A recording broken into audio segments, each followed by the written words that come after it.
Andrew, how was that? Yeah, no, I was actually very pleased with the horse. He was quite sharp.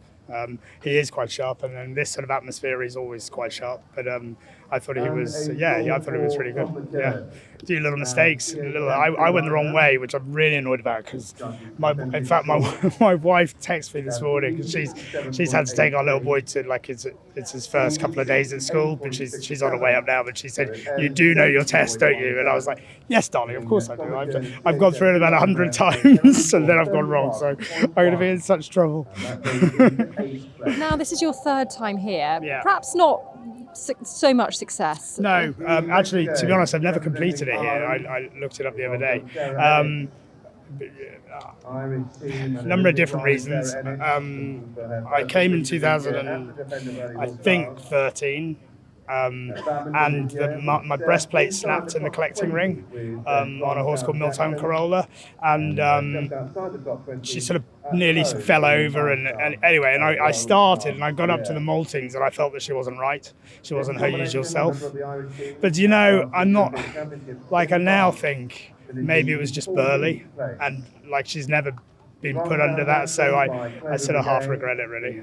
And then last year I regret that too. This horse, he sort of ran away with me at the beginning of the course, and I had to run out of the leaf pit, and I thought, oh well, I'll take him somewhere else. So I pulled him up, and so that they've been my only two. I've sort of been more of a badminton, and then when I was doing teams for the Netherlands, I've never been one of these that have like 10 4-star and 5-star horses. So my best horse has always gone to championships, which has been cool. So, but this has been an event that I've sort of missed as a result. Now, you wear a number of hats because you're the Dutch chef de keep and also a course designer, aren't you? How do you juggle all of that with eventing at top level? So it's really busy.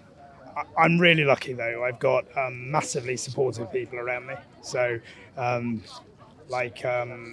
my owners, they completely get it.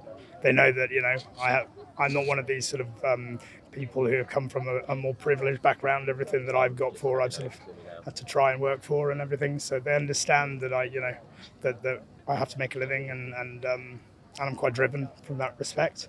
But my staff at home, my head girl, Natalia White, she's here with me now, but she's brilliant. And then I've got riders, Nina De Haas and Rachel Rendell, and they ride for me a lot, and they're really they keep the show on the road for me. And I've got a lady who owns a share in this horse also, but she rides for me, called Mary Thelwell. I know I'm saying the names, but I never actually, if I'm honest, give them enough credit. So here we are. Takes a village, hey? Yeah, and my family. And what role do you prefer the most? I like them all from different aspects, and what I really love is how they all complement each other. So I genuinely believe that riding for as long as you can helps your coaching and your designing helps your coaching and possibly riding, and so on and so forth. So, but I love the designing. Probably, if somebody said to me, you could ride a Burghley or you could design Burghley, I would probably say, I would definitely say I'd like to design it. So there you go. Interesting. And what do you think of that course? I think it's a serious track. I think Derek's been quite brave, but in a good way. Everybody's talking about the leaf pit, which is quite early on. I think that's quite cool because it gets people chatting about the track, and I think probably that makes people ride it better anyway. So I think that's a good thing. There's been quite a lot of criticism about talk about the triple brushes being quite high in front, but actually I've never seen them like that particularly, and I quite like it. So I think it's going to actually produce a better jump. And finally, why is Burghley so special?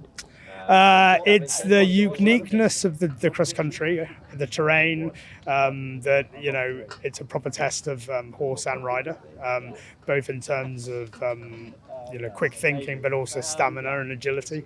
I think it's sort of the epitome of eventing, really. And some of the events in the world have sort of dumbed down slightly in different ways, and this one hasn't. And I think I'm quite a traditionalist, and I think it's an important part of the eventing calendar.